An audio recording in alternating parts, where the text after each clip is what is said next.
Now, just 2 weeks ago, Coleen's brother Brian was here marking his sister's 60th birthday. But there was a hidden sadness amidst the celebrations. Behind the scenes, Brian had recently been diagnosed with prostate cancer, just 3 days after the family said goodbye to their sister Linda. He's here to share his story and help others save lives. Please give a very warm welcome to Brian Nolan. Yes. Brian, it's so lovely to see you, this sensible one of the family, clearly, yes.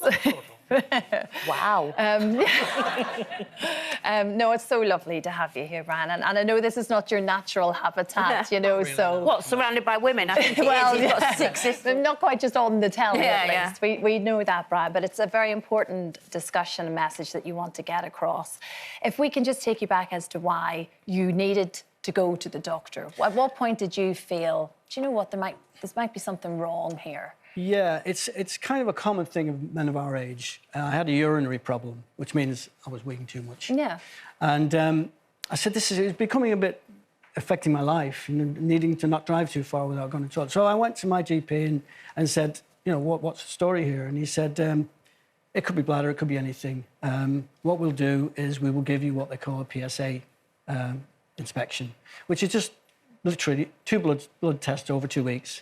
And then if your PSA is risen, you get another one, and then they'll go through a whole protocol of things that they can do for you. So I sort of agreed to that, and off we went.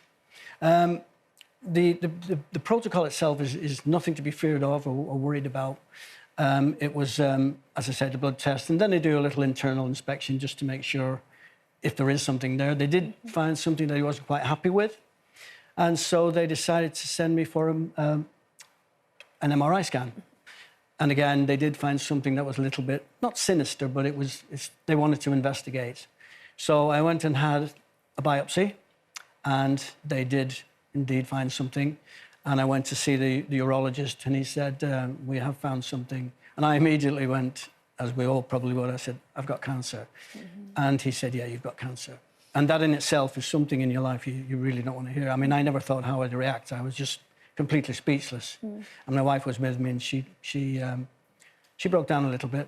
But the urologist was such a fantastic guy. He stood up and he just said, look, you know, we don't need tears here now.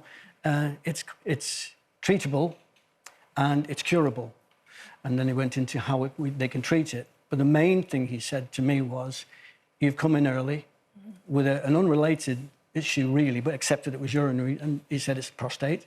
And he said, but because you're reasonably fit and you're a youngish man, and I said, are you sure? I'm a youngish man. But he was amazing, and he put us at our ease, and he went through it, which is the point I want to make today. A lot of guys are afraid. We're not very good men, let's be fair. I'm sorry about the guys in the audience, but as going to the doctors. Yeah, going to the doctors and, you know, dealing with stuff that happens. I mean, you can tell that I only went with an unrelated issue. And he said, you've come quickly, and we can treat it and we can cure it. And it's contained, the tumour's contained within your prostate gland, and you can basically, we can do an operation, basically, which is a robotic operation. He just puts his arm down 2 robotic arms, and they remove the prostate gland, sew it up, and I'll only be in hospital for 2 days. And that's purely and simply because I went in and said, I'm not happy with this. Actually, Brian, you've touched on a couple of really, really important points, because my husband had prostate cancer, and the choices these days is really wide. Extraordinary. Because you've opted for an operation. Sure. My husband had therapy, hormone therapy and so on. Yeah. And he beat it really, really well. In fact, you know, and you obviously have got a very good doctor. And that's the other thing, having a doctor to explain it to you. Yeah. That's really important. Yeah. And he said, after Stephen got his result, he said, I wish I had a result like that. Yeah. And the other point you mentioned was the PSA, the injection, the blood that you can take. It's so easy. It's not even like when a man goes to the doctor. He's not doing that internal examination immediately. You get just a blood test. Sure. And that will tell you whether your PSA is up. Absolutely. So you've done a lot of good job there. Yeah, he's done amazing. Can I just say, though, that he went through all of this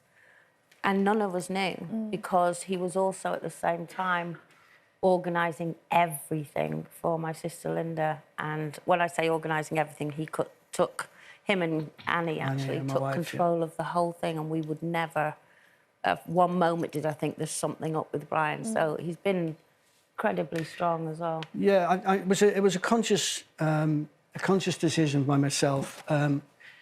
We'd all been through too much with Linda and Bernadette years before, and we'd been through so much with cancer, etc. I just thought, let's deal with Linda's issues and what she wanted and all of that. And then I left it 3 or 4 days that the dust settled for that. And then I told you all individually, didn't I?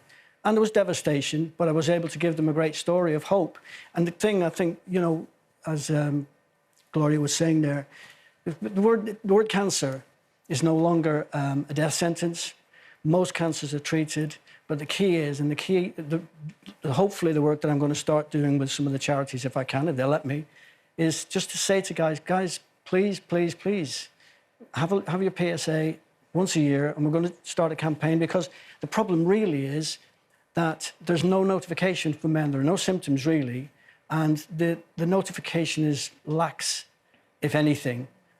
And what we're suggesting is, and you ladies know about this, getting notification it's time for your test. Yeah. And one test a year, and that will do it. And if there is any raising of the PSA content, they can treat it. And there's 10 stages to go. So what you're doing is you're potentially saving your life. Another thing I wanted to say, I hope I'm not... One thing I did want to say today is, ladies, you play a massive part in this. You really do. Because as I've said before, we're not good at this, and whether we like it or not. And I was, you know, I left it later than I thought, but I was lucky. But you can always nudge the old and tell him once a year, please, please get your PSA. It was your wife who did that to you, isn't it? Pretty much, yeah. She noticed this, and the problem we all say is guys, when you go down to the pub for a couple of drinks and all that, oh, you've just got a dodgy bladder. Don't worry about that. We've all got that, you know, and it might just be that, but it really can save your life if you go and get this test. It really can. It's easily. It's very easy to brush it off, cancer. I was going to say, the thing is that we've done now is that we all, you know, cancer just loves us, doesn't it? Oh, yeah. well, loves our family. But the good thing is we still laugh. You know, me and Brian were laughing last night, you know. Absolutely. I said something to him and he said, oh, I can't, I've got cancer. And I went, don't you start with that, you know, because we always say that. I used to take Linda to a lot of her examinations for her treatments, etc., and her scans. And I'll tell you this, we had so many laughs going into the hospital because it's such an unrealistic experience when somebody tells you you've got cancer. You know, it's hard to even explain what goes through your mind when you have that. One thing is to have an absolute positive mental attitude. It's as simple as that. Laugh it off, fight it, and as I say, the treatments now are unbelievably simple to achieve. And if you take nothing else from what I've said today, please just PSA test. And you can go and ask him. You can insist on your GP giving you a PSA test. And Brian, we all wish you well. We Thank really you. do. Thank you all so far. Strength to cope with it all. Thank you very much. Brian, thanks so much. You're more than welcome. It makes such a difference. And like we said, it's just talking all the time. And all of us, we all have to work together, isn't it? Absolutely. You know, if it's your brother or your partner or whatever, your friend, just go. Just do it. No, it's wonderful. And hopefully you'll do a lot more work coming up for us as well, Brian, with everything. Thank you so much. Brian Nolan, isn't he just lovely? Thank you. He is. He's lovely. He's lovely. Good stuff. There had to be one of us that was lovely. Yeah. If you or indeed someone you love is dealing with cancer, please visit our website, itv.com/helplines, where you can find places to go for support.